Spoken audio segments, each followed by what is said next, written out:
जिस इंसान को गुस्सा ज्यादा आता है वह अंदर से उतने ही नर्म और इमोशनल स्वभाव के होते हैं और साथ साथ इनकी तर्क शक्ति भी बहुत तेज होती है।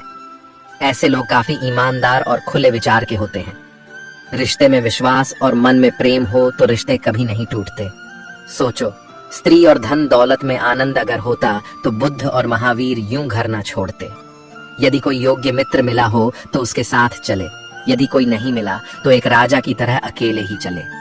जिंदगी में कभी भी यह मत सोचो कि कौन कब कैसे कहां बदल गया। सिर्फ इतना देखो वह तुम्हें सिखा कर क्या गया। यही जीवन का ज्ञान है। पीड़ाएं केवल दुख नहीं देती, ध्यान भी देती हैं। अगर आप अपने अवचेतन मन में यह डालते हैं कि आपको बस 3 घंटे बाद उठना है, भले ही 2 दिन से आप सोए ना हो, लेकिन 3 घंटे के बाद तरोताजा फील करते हुए आप नींद से उठ जाएंगे। जवानी तुम संसार को देते हो और बुढ़ापा परमात्मा को। तुम्हारे देने से पता चलता है कि मूल्य किसका है। जवानी तुम व्यर्थ को देते हो और बुढ़ापा सबसे मूल्यवान को। जब शक्ति होती है तब तुम गलत करते हो और जब शक्ति नहीं होती तो तब तुम कहते हो कि अब अच्छा करेंगे।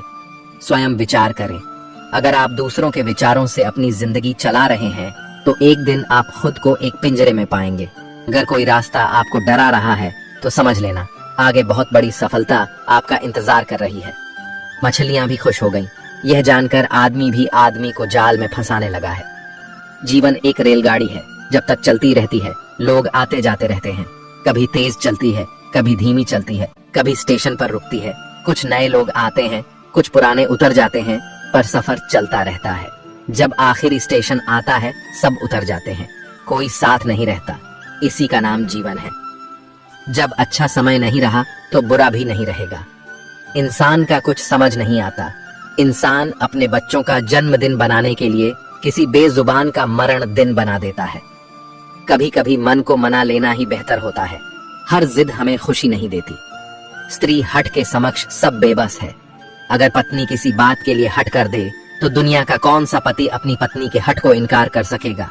और तो और हमारे रामचंद्र जी महाराज को ही देखिए। सीता जी ने कहा, मैंने सुवर्ण मृग देखा है, मुझे वही मृग चाहिए। अब सुवर्ण मृग तो कोई होता नहीं। इतनी समझ तो गुरु माँ एक बालक को भी होती है, एक साधारण व्यक्ति को भी होती है। लेकिन जानकी जी ने कहा कि सुवर्ण मृग मैंने देखा है और वह मुझे चाहिए।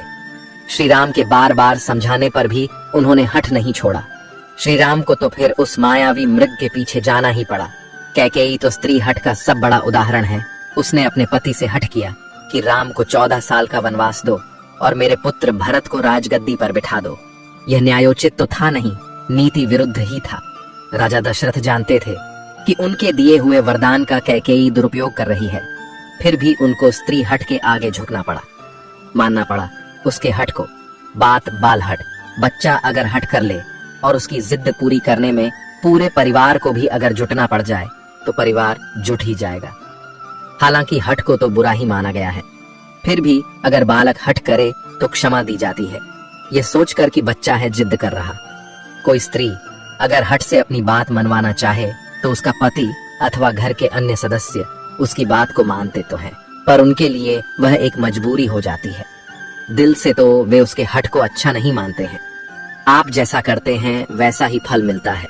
अक्सर आपने कुछ लोगों को हमेशा परेशान रहते देखा होगा। वे किस बात से परेशान